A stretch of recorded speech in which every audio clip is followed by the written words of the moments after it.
성경, 역사상 가장 많이 읽힌 책이지만 동시에 어디서부터 시작해야 할지 가장 막막하게 느껴지는 책이 아닐까 싶어요.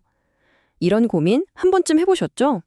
오늘 여러분과 함께 그 거대한 이야기 속으로 들어가는 지도를 한번 그려보려고 합니다.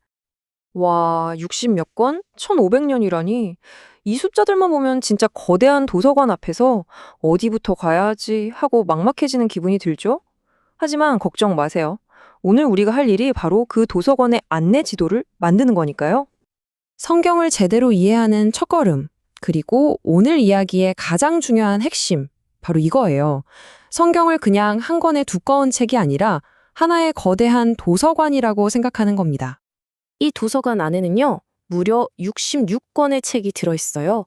시도 있고, 역사책도 있고, 법전, 심지어 개인적인 편지까지. 정말 다양한 시대와 장소에서 여러 저자들이 쓴 그야말로 다채로운 컬렉션이라고 할 수 있죠. 자, 이 거대한 도서관은 크게 두 개의 관으로 나뉘어져 있다고 생각하면 쉬워요.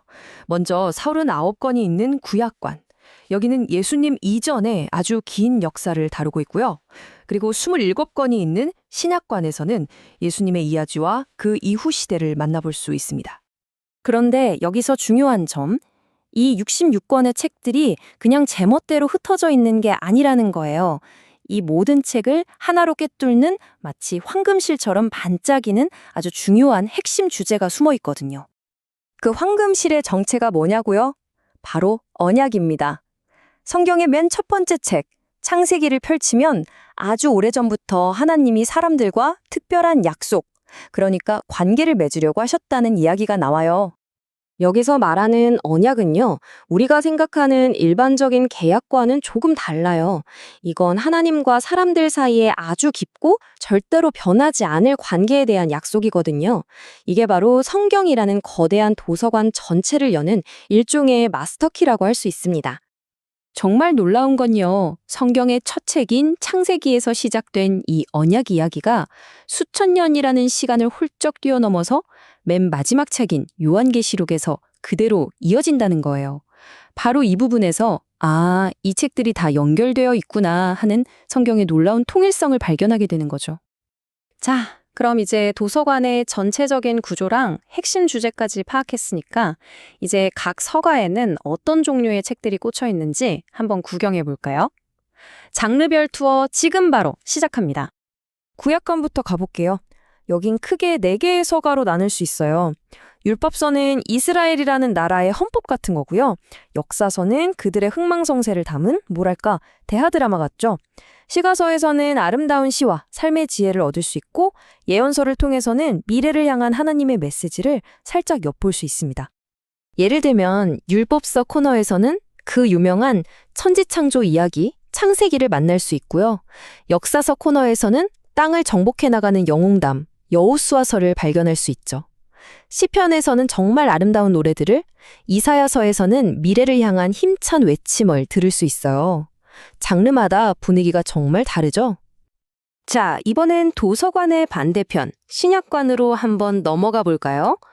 이곳의 책들은요, 딱 한 인물, 바로 예수 그리스도의 이야기, 그분이 남긴 영향력을 중심으로 따여 있어요.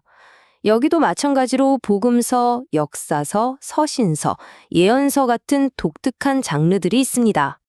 신약의 이야기는 대략 이렇게 흘러가요.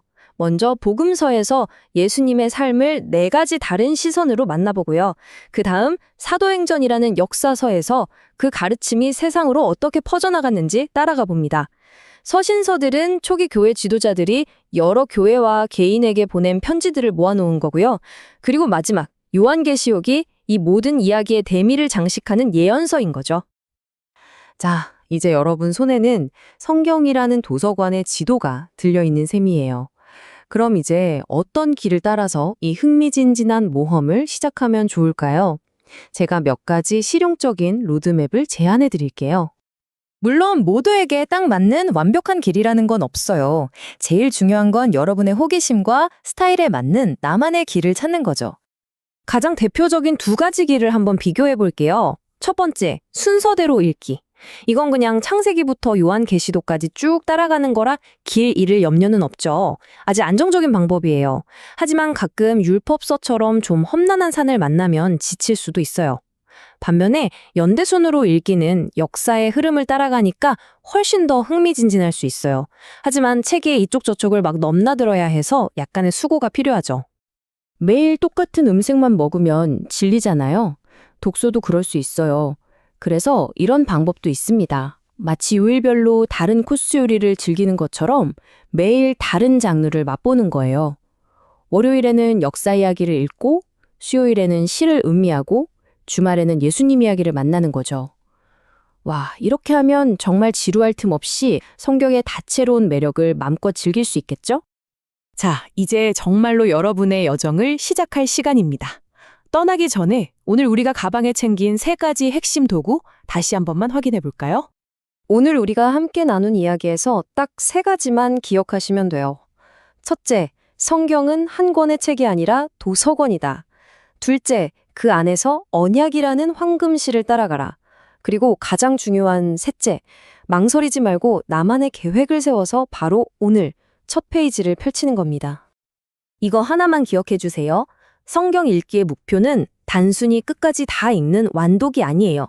그보다 훨씬 더 중요한 건 그 수많은 이야기들 속에서 나 자신을 그리고 이 세상을 새롭게 발견하는 바로 그 여정 자체입니다.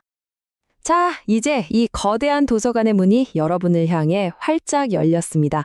수많은 이야기가 바로 여러분을 기다리고 있어요. 이제 여러분의 차례입니다. 어떤 책을 가장 먼저 펼쳐보시겠어요? 여러분만의 첫 번째 발견은 과연 무엇이 될까요?